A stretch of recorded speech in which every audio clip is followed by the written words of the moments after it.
You be trained, you all drop it.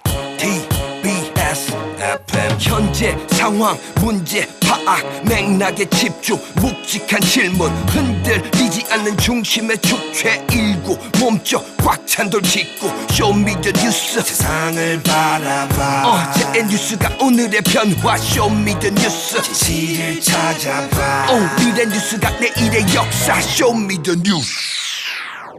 꼭 알아야 뉴스만 골라서 전해드립니다. 쇼미더 뉴스. 죄송합니다. 쇼미더 뉴스. 뉴스 보여줄 두 분 소개합니다. 봉보라 봉봉, 봉봉봉, 성공의 대교수입니다. 예, 뚱커벨 인사이트K 배종찬 소장입니다. 벨벨벨벨벨벨벨. 간결하게 해주세요. 네. 코너 끝에 방송만 잘 듣고 계시면 금세 맞출 수 있는 쇼미더 퀴즈 드리겠습니다. 최진봉 교수님 예. 시작해도 되죠? 예, 시작하셔도 됩니다. 네. 자, 배 소장님 첫 번째 보여줄 뉴스 뭡니까? 거세지고 있는 일본 오염수 방류 논란입니다. 네, 문재인 대통령이 어제 신임 주한 일본 대사를 만났어요. 어떤 이야기들이 나왔죠?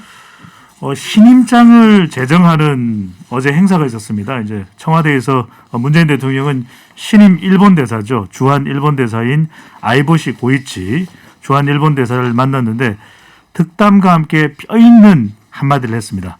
도쿄올림픽 성공을 기원한다. 하지만 오염수 방류에 우려하고 있기 때문에 손 놓고 있지 않겠다. 이런 메시지를 일본 신임 대사에게 전달을 했습니다. 네. 그리고 문재인 대통령은 국제해양법재판소에 제소하는 방안도 적극 검토하라고 지시를 했습니다.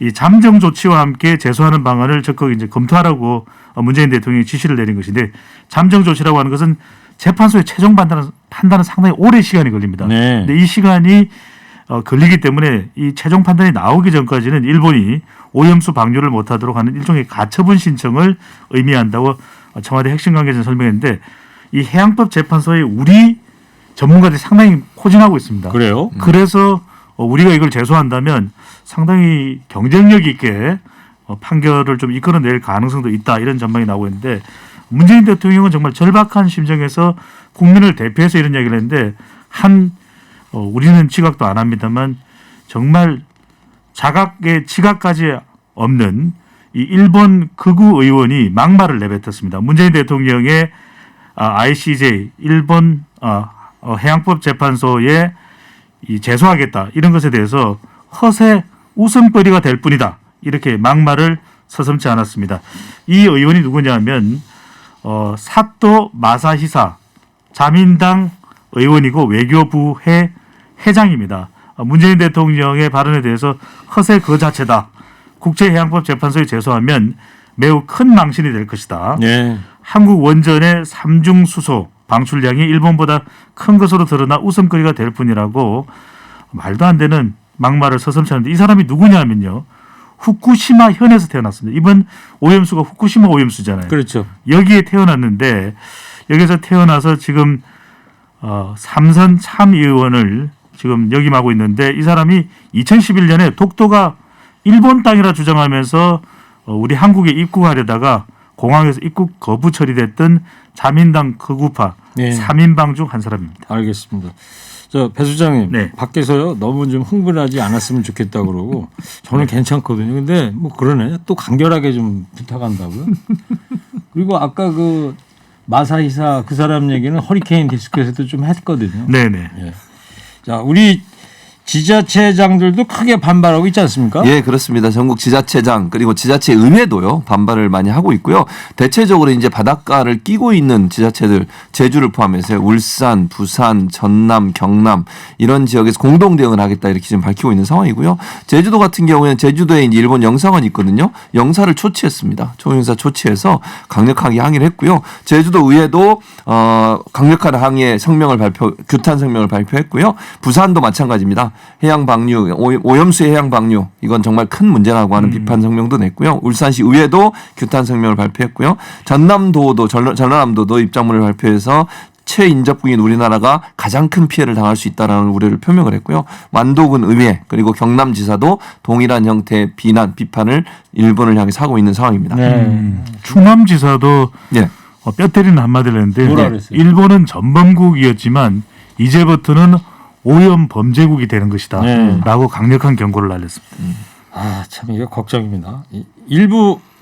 일본 언론하고 국민도 지금 반대 목소리 높이고 있잖아요. 그럼요. 일본 내에서도 사실은 반발이 심해요. 특히 후쿠시마에 살고 있는 분들 같은 경우에는요, 강력히 지금 반발하고 있습니다. 왜냐하면 생업과 연관돼 있는 문제거든요. 거기에 만약 오염수를 방류하면 가장 먼저 타격을 받을 사람은 후쿠시마에 사는 분들이에요. 이분들 어업하시는 분들 거의 뭐 생계가 어려워지는 상황이 되고요. 또 오명을 쓰게 됩니다. 후쿠시마 사는 무조건 나쁜 것. 이런 이제 이미지가 생기지 않겠어요? 오염된 뭐 생선 이런 이미지가 생기면 어떻게 그분들이 생업을 할 수 있겠습니까? 그래서 일본의 언론들도 비판을 하고 있습니다. 아사히 신문 같은 경우에 정부가 후쿠시마 원전 폐로에 시간이 얼마나 걸릴지 예측하지 못해서 바다에 배출할 오염수 총량도 제시하지 못하고 있다. 이렇게 비판을 했고요. 이게 왜 그러냐면 후쿠시마 원전 폐로 일정에 차질이 생긴다는 정부의 주장을 반박하기 위해서 이런 기사를 썼고, 일본 시민들 같은 경우도 인체에 무해하다면 먼저 의회에서 당신들 먼저 마셔라. 네. 이렇게 지금 주장하는 분도 있고요. 폐수가 바다로 쏟아진다니까 화가 난다. 이런 의견도 내고, 특히 당시에 동일본 대지진이 일어나서 후쿠시마 원전에 문제가 생겼던 그 당시에 총리가 누구냐면 간 나오토 의원이거든요, 현재. 이 사람이 뭐라고 얘기했냐면 오염수 통제 주장이 올림픽을 유치하기 위한 속임수라고 주장을 했습니다. 그러니까 당시에 총리를 했던 사람도 지금 현재 일본의 행태에 대해서 비판을 하고 있는 상황입니다. 그렇군요. 그런데 일본의 또 우익 정치인 중에 한 사람이 아소다로 네. 또 부수상까지 했던 인물이거든요. 근데 자민당 의원인데 마셔도 괜찮다. 그럼 다 마시면 되잖아요. 예. 왜 방류하죠? 글쎄 말입니다. 다 식수로 공급해서 다 마시면 되는 거 아닌가요? 네. 한청자께서 듣고 계시다가 문자 보내셔서 일본 정말 안 되겠네요. 이 와중에 우리나라 모 일간지는 오염수가 별 문제가 없다는 듯이 기사를 냈던데 도대체 정신인지 모르겠습니다. 네. 자, 배 수장님. 네. 미국이 또 근데 일본 편을 들고 있습니다. 이게 왜 그러는 거예요? 그런데 또 일본 편을 드는 것만도 아닙니다. 미국하고 국제원자력기구 IAEA가 일본의 편을 들고 있거든요. 뭐 합리적인 결정이다, 투명한 판단이다, 이런 우리 국민들이 듣기에는 막말입니다. 그런데 일본에 대해서 미국이 이렇게 발언하는 이유는 미일 간의 정상회담이 곧 열리게 되거든요. 이걸 또 상당히 의식하고 있는 미국의 반응이었지 않냐. 토니 블링컨 국무장관이 일본의 결정이 상당히 합리적이다라고 얘기했는데, 토니 블링컨 국무장관 우리나라 방문했던 인물입니다. 그랬죠. 그럼 토니 블링컨 국무장관도 괜찮으면 이 방류수를 마셔야 되겠죠. 예. 두 번째는요, 물밑 로비를 한 것이 아니라 일본은 상당히 공공외교에 능수능란하기 때문에 일본이 미국의 의회 의원들에게 상당 로비를 했을 법하다, 이런 이야기가 나오고, 세 번째로는 중국을 견제하기 위해서 미일 간의 동맹 강화 차원이다, 이런 해석도 나오는데, 아니 아무리 그렇다 하더라도 우리 국민들의 안전은 안전도 아닙니까? 이래서는 안 되는 것이고, 미국 사람들도 이해가 안 가는 게 네. 후쿠시마에서 그걸 방류를 시작하면 그 있잖아요, 그 실험을 해본 거. 네. 청취자분들 다 보셨겠습니다만 뉴스를 통해서 네. 그 캘리포니아 연안까지 다 가요. 가잖아요. 네. 그러니까요. 그래서 나오는 지금 온라인상의 댓글이, 괜찮다고 하는 사람은 그럼 미국으로 보내자, 이런 이야기도 나오고 있고, 또 미국에 그럼 방류수를 뿌려라, 이렇게 심각한 이야기까지 나오고 있는데, 문제는 미국이 때 표리부동하게 괜찮다고 그러면서 미국 스스로는 후쿠시마산 수입을 10년째 금지하고 있습니다. 그래요? 그럼 말이 안 되는 거죠. 그건 괜찮은데 왜 수입을 안 하느냐. 그래서 2011년 후쿠시마 원전이 문제가 생기고 난 직후부터 현재까지 10년째 사고 부근에서 생산되는 농수산물의 전면 수입을 금지하고 있거든요. 자기들은 이런 결정을 하면서 이웃 국가인 한국과 또 중국 또 대만까지 영향을 줄 수 있는데 괜찮다. 뭐가 괜찮은 거죠? 저기 안 되겠어요. 배 수장께서 네. 바이든 대통령한테 이메일 좀 하나 좀 보내세요. 지금 바로 전화할까요? 나중에 하세요. 네. 자, 중국은 이런 미국을 맹 비난하고 나서지 않습니까? 네, 그렇습니다. 중국은 뭐 계속 비난을 하고 있고, 왜냐하면 우리나라뿐만 아니라 중국도 영향을 받을 수밖에 없어요. 그렇죠. 그런 상황이기 때문에 중국도 비난을 하고 있는 상황이고요. 그래서 뭐 계속 나온 얘기지만 중국 입장은 중국 외교부 대변인이 이런 얘기를 했어요. 그러면 왜 스스로 보관하지, 안전하다면서 왜 내보내냐. 그렇죠. 그리고 마셔라. 아니면 오염수를 미국에 보내라 이랬어요. 그러니까 결국은 미국과 일본이 뭔가 모종의 거래를 통해서 이런 행동을 하고 있다라고 이제 비판을 하고 있는 상황인데요. 정치 외교학적으로 보면 미국 같은 경우가 지금 중국과 대립선을 타고 있지 않습니까? 바이든 행정부 들어선 그렇죠. 이후에 특히 강하게 지금 대립하고 있는데 일본을 앞세워서 우리나라 같은 경우는 실용 외교를 하기 때문에 양쪽은 한 편을 들기보다는 필요한 부분, 이익을 얻을 수 부분에 어떤 균등한 외교의 정책을 쓰고 있는데 일본은 친미적으로 정책을 쓰고 있는 상황이거든요. 허드에 같이 하고 있으니까 그렇죠. 그런 거 맞습니다. 그래서 중국의 어떤 그 환태평양 지역에 대한 전략을 좀 제지하기 위해서 일본을 지지하고 일본이 그 앞장을 서서 중국을 대응할 수 있도록 하는 환태평양 지역의 어떤 친미적인 성향의 외교 정책을 만들려는 의도가 있지 않냐. 이게 지금 중국이 의심하는 거거든요. 그래서 미국이 저렇게 괜찮다고 얘기하고 뭐 잘 할 거라고 얘기하는 거 그 자체라고 보고 있어서 그 문제에 대해서 문제를 제기하고 있고 아까 배수상이 잠깐 얘기했습니다만 지난 3월 초에도요. 미국이 일본산 해산물에 대한 수입 경보를 발령했거든요. 자기들은 이렇게 경보를 발령하면서 이걸 방류해도 된다라고 지지하는 것은 이건 말도 안 되는 행동이다. 이렇게 비판을 하고 있는 상황입니다. 그렇습니다. 김동욱 청취자께서 운전하다가요. 안지각 봉 교수님 목소리가 들려서 유튜브에 접속했습니다. 이분은 최진봉 교수님 예. 얼굴이 보고 싶은 분. 감사합니다. 봉보로 봉 교수님 그랬더니 성이 봉신이라나 봐. 최진봉 교수입니다. 최주봉 아닙니다.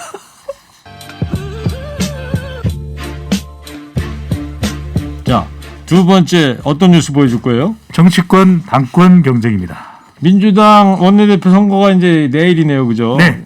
윤호중 의원하고 박완주 의원 두 후보가 지금 나와 있는데 어떤 차이가 있어요? 그 공약에? 몇몇 부분에 이제 차이를 보이고 있습니다. 내일이면 이제 결정이 될 텐데 후보자 토론 합동 토론회를 가지고 이제 투표에 들어가게 될 예정입니다. 내일입니다.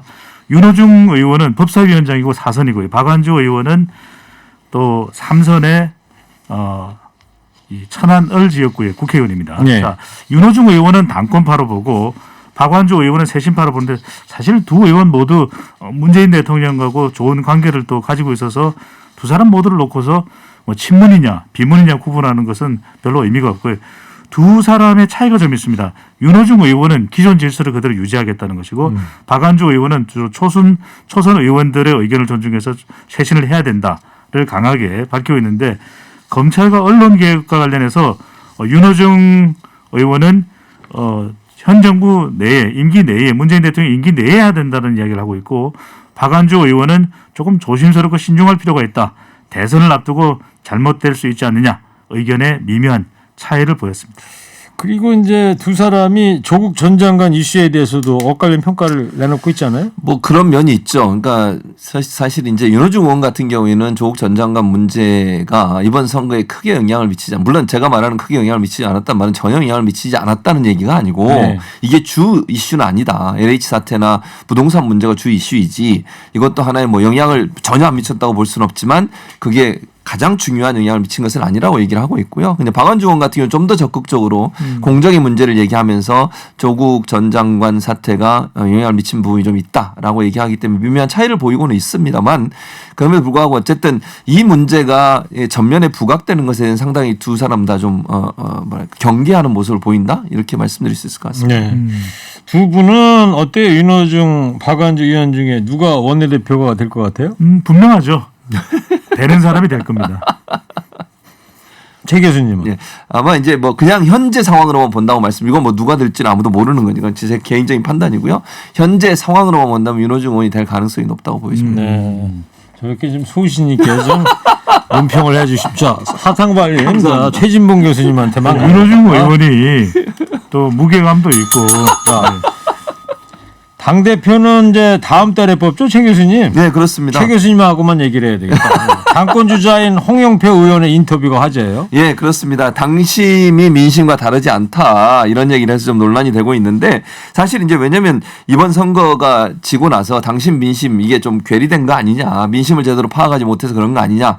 여기서 말하는 당심을 이제 언론이나 야권에서 주장하기는 이게 이제 결국 좀 강성 친문 지지층 이렇게 이제 보는 것 같아요. 왜냐하면 이분들이 적극적으로 의사표현을 많이 하거든요. 문자를 보낸다거나 뭐 발언하는 의원들에 대해서 자기 의견을 적극적으로 개진한다거나 이러다 보니 이런 분들이 당심이 아니냐 이렇게 이제 오해를 하는 건데 홍영표 의원은 그렇게 얘기하지 않아서 뭐라고 얘기하냐면 지금 권리당원만 한 80만 명 되고요. 그러니까 당비를 내는 분들이 그리고 그냥 당비는 안 내지만 민주당을 지지하는 친민주당계라고 하면 400만 명 정도 된다.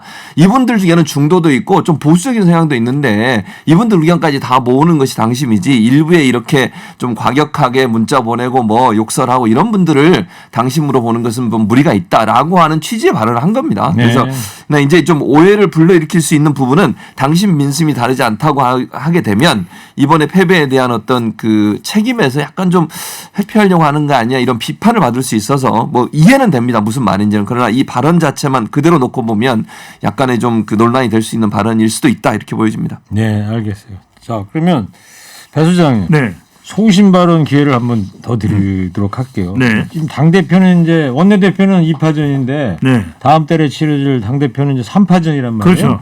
송영길, 홍영표, 우원식 의원. 네. 누가 될 것 같아요? 되죠.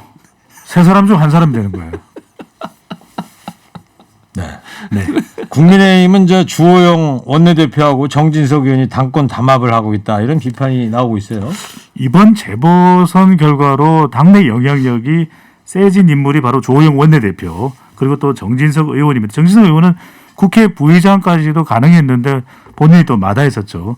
그래서 이른바 주호영, 정진석 당권 담합하는 것 아니냐 이런 지적이 나오고 있습니다. 그만큼 지금 당권을 지락펴락하고 있다 이런 비판을 하고 있는데 주로 이제 당권에 도전할 예정인 홍문표 국민의힘 의원이 비판하고 있고 초선 의원들로부터도 비판이 나오고 있습니다.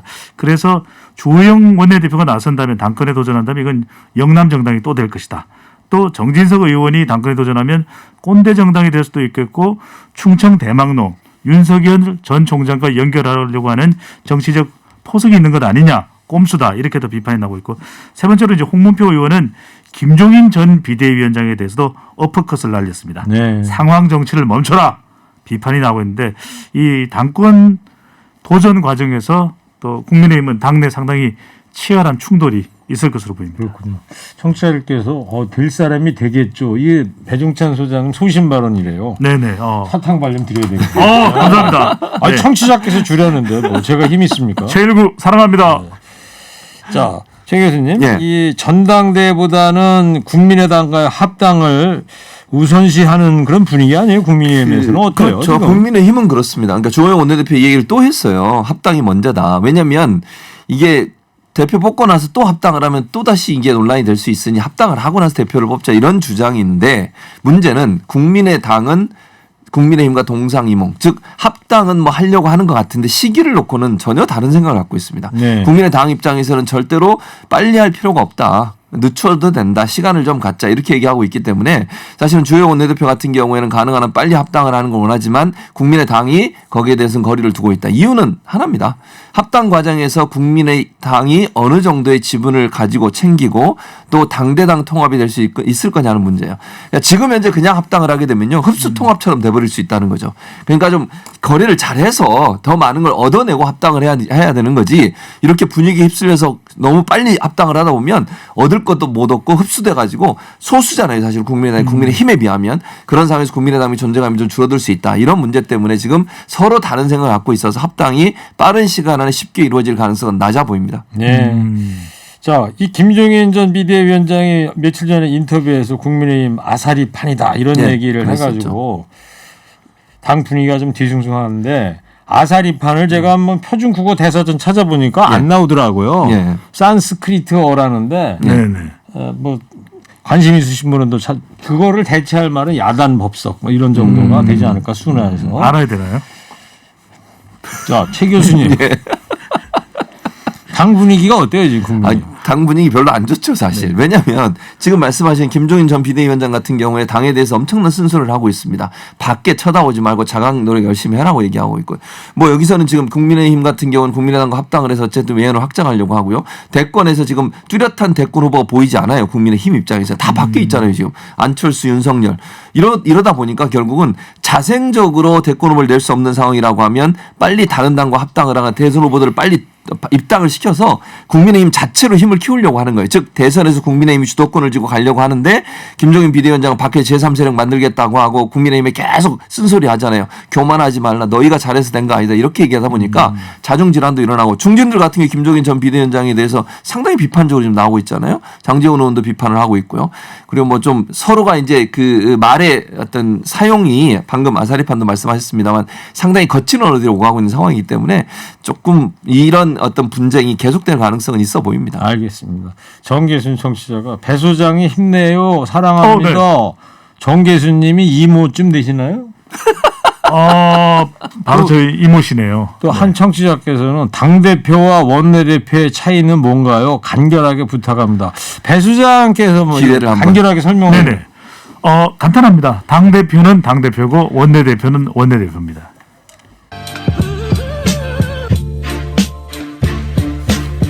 자, 세 번째 보여줄 뉴스 뭡니까, 시 교수님? 이해충돌 방지법 국회 문턱 첫 돌파. 예, 8년 만이죠. 이게 그렇습니다. 무슨 법인지 모르는 분들이 아직도 많이 계신데 예.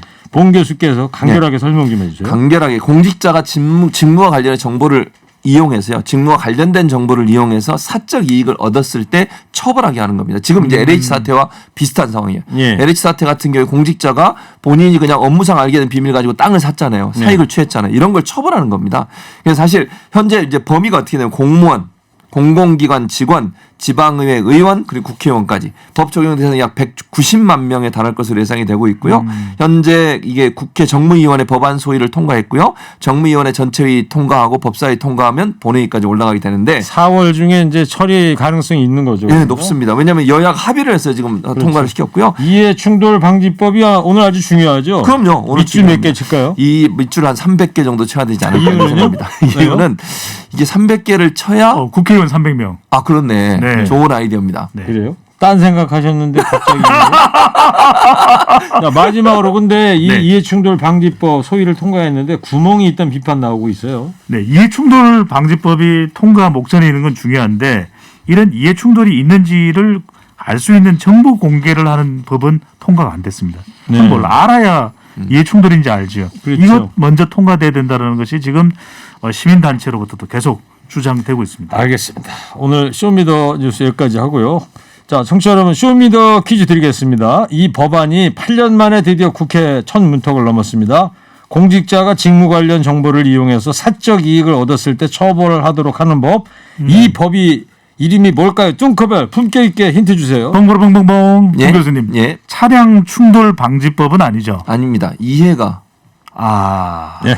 TBS 앱 50원 유료 문자 샵 0951로 정답 보내주시기 바랍니다. 선물 준비되어 있습니다. 마음까지 편안한 소파 G2 가구에서 커피 기프트콘, 환도 화장품에서 스펠라 여성용 화장품 세트를 아이들도 마실 수 있는 1년 발효 유기농 프리미엄 탄산음료 베리크를 주식회사 홍진경에서 전 세트를 부모님 드리러 샀다가 내가 다 먹은 과자 화성당 제과에서 건강과자를 층간소음 해결은 제로블럭에서 매트, 판촉물은 베픽에서 친환경 허스키 컵, 달콤함과 행복한 맛을 선사하는 타르트 명가 카페 민용에서 디저트 상품권, 자연성분 화장품 라피네제이에서 피부 탄력 회복에 좋은 렉스리 크리에이티브 3종 세트를 드립니다. 네, 쇼미더 뉴스 지금까지 최진봉 교수, 인사이트 K 배종찬 소장이었습니다. 두 분 고맙습니다. 쇼미더 뉴스!